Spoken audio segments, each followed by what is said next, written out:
So we are a Yelp for nonprofits. Let's see what the next slide is. And I'm going to be talking about transparency, engagement, and showcasing your impact online. And it's actually not hard to do with all the tools that are out there today.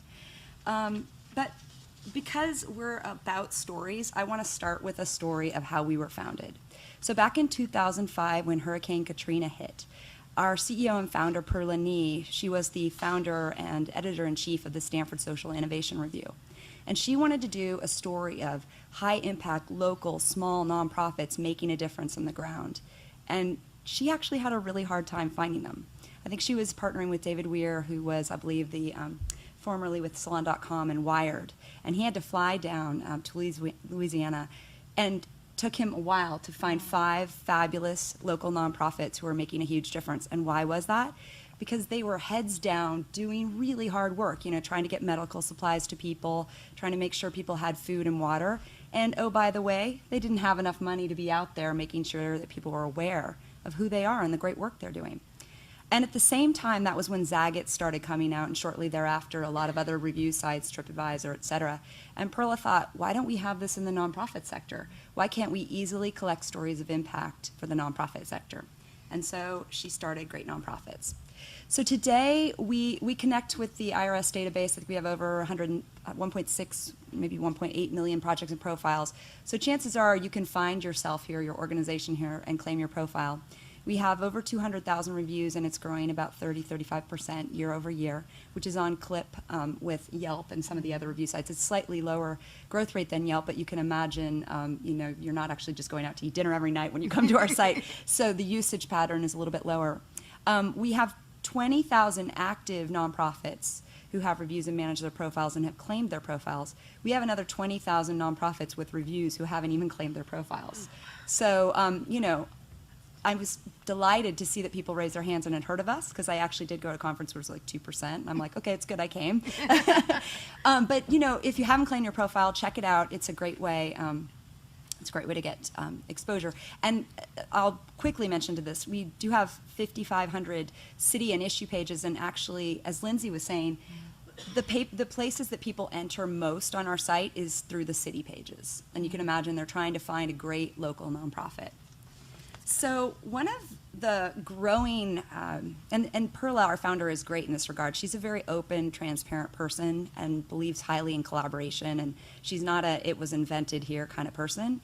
And I think for that reason, while we have this platform, our whole goal is to share these stories of impact. And the way that we're doing that is through our open syndication of content, or I'm going to get techie because it's just fun, a bidirectional writer review API. So we partner with some of these organizations you see here, and I'm going to show you some screenshots. We partner with GuideStar, with Global Giving. We are actually growing and starting to partner with a lot of the corporate giving software providers and Found It, for example, and the foundation software, so that the stories of impact in the reviews are embedded in the tools as a donor, as somebody is going in and trying to make their decision.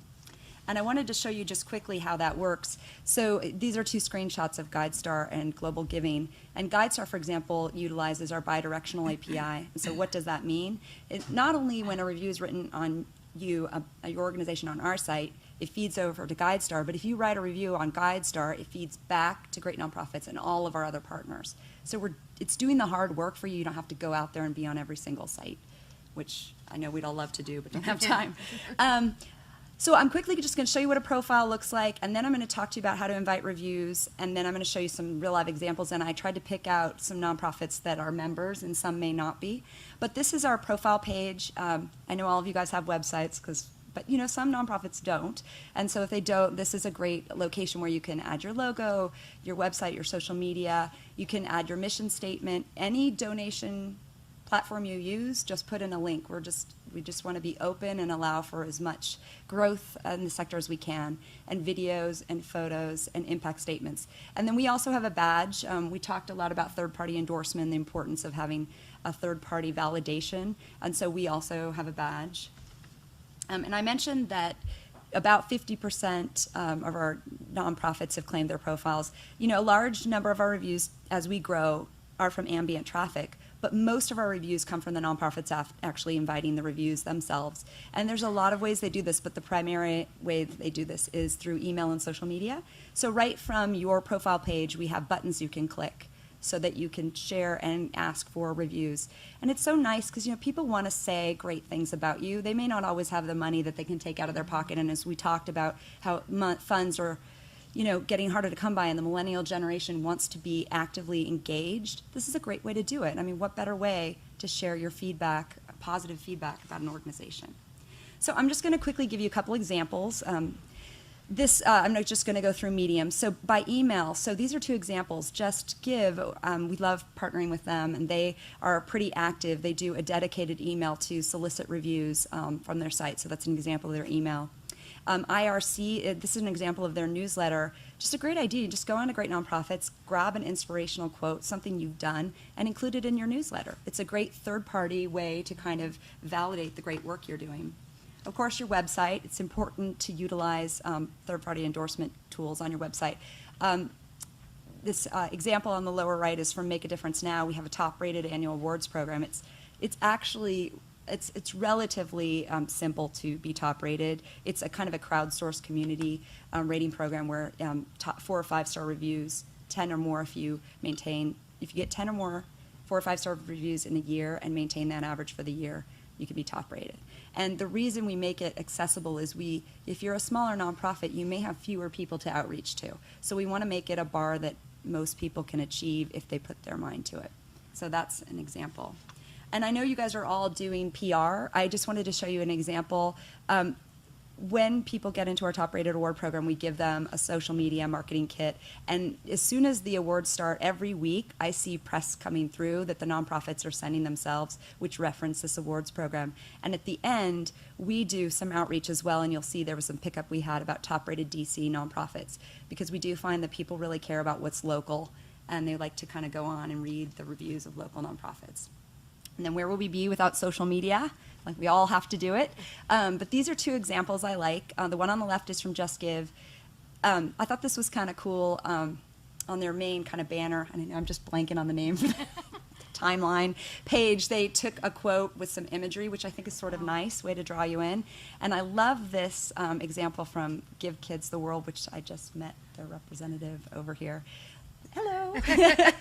So for those of you that don't know, they're in Florida, and they allow children with life-threatening diseases to go to Disneyland Park. And I haven't been there, so if I'm speaking out of turn, please let me know, and have a free week stay. And it's just really, I actually cried when I was talking to their director of PR.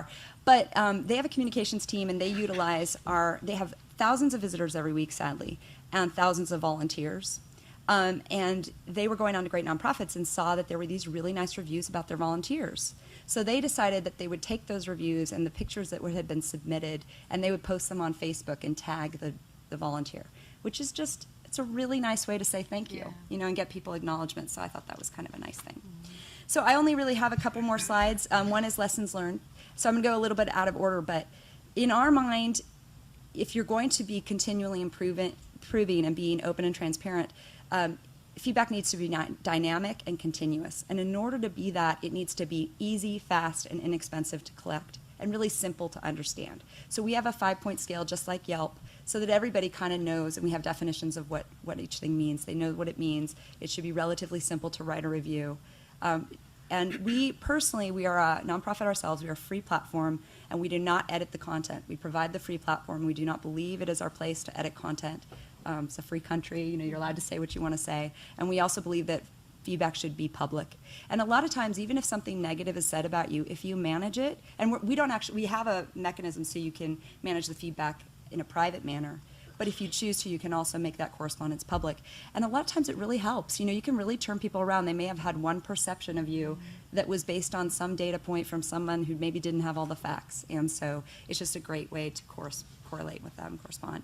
So 2 more slides, and then I'll let you go to the questions. So why do these reviews matter?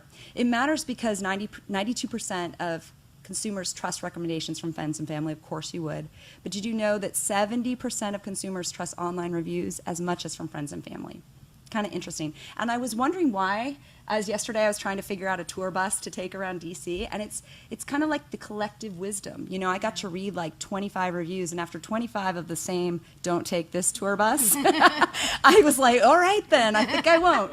But you know, there is wisdom in numbers sometimes, so it's good to see the data. And this, while that we do not kind of manage financial metrics, I do have some nice case studies of fundraising.